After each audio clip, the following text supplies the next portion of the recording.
Assalamualaikum warahmatullahi wabarakatuh. Perkenalkan, nama saya Devi Nazar Yuniar dari MK18A dengan NIM 18416261201253. Di sini saya akan mempresentasikan proposal skripsi yang berjudul Pengaruh Rasio Likuiditas dan Solvabilitas untuk Mengukur Kinerja Keuangan Perusahaan Pertambangan Subsektor Batubara yang terdaftar di Bursa Efek. Yang pertama, ada alasan mengambil judul. Sektor pertambangan dalam perusahaan industri merupakan salah satu penopang pembangunan ekonomi suatu negara.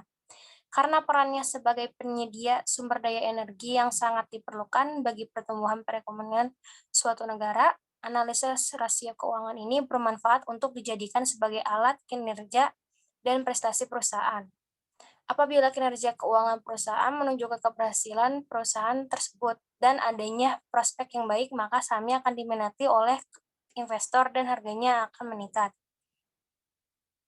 Hal ini menunjukkan adanya hubungan yang positif antara kinerja keuangan perusahaan dengan harga sahamnya. Harga saham dapat menunjukkan nilai suatu saham yang mencerminkan kekayaan perusahaan yang mengeluarkan saham tersebut, di mana perubahan atau fluktuasinya sangat ditentukan oleh kekuatan penawaran dan permintaan yang terjadi di bursa, pasar sekundernya.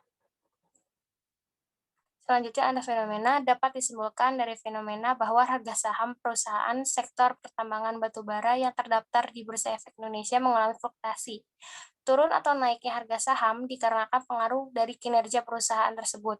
Kinerja keuangan dapat dilihat dari rasio yang digunakan pada penelitian ini.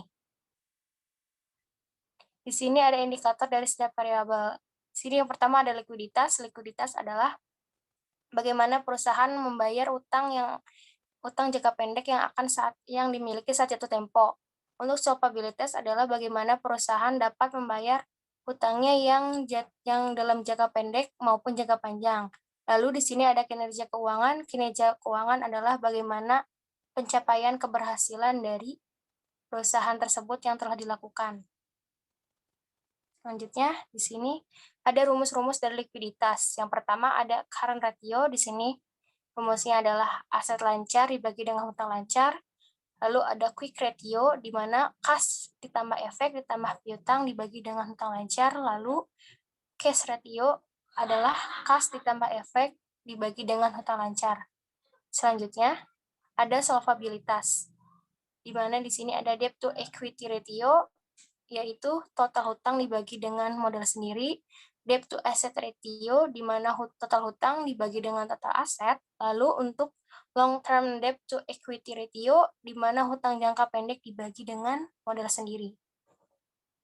Lalu ada kinerja keuangan, di sini ada return on equity, di mana laba bersih setelah pajak dibagi dengan ekuitas pemegang saham. Di sini ada kerangka pemikiran.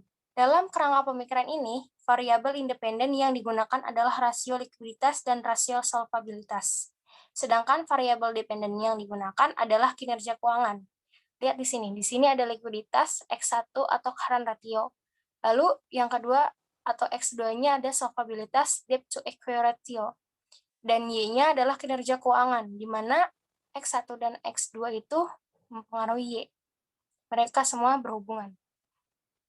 Lalu di sini ada hipotesis. Hipotesis pertama adalah terdapat pengaruh positif dan signifikan antara likuiditas terhadap kinerja keuangan.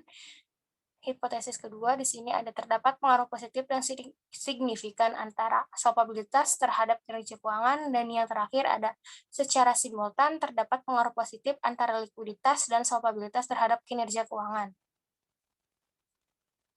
Di sini ada metode penelitiannya. Metode penelitian yang diambil menggunakan jenis penelitian kuantitatif, metode penelitiannya menggunakan deskriptif, dan jenis dan sumber data yang diambil melalui data sekunder yang diambil mulai tahun 2016 hingga tahun 2020 melalui situs Bursa Efek Indonesia yang melalui link www.idx.co.id. Sekian presentasi dari saya, kurang lebihnya mohon maaf. Terima kasih.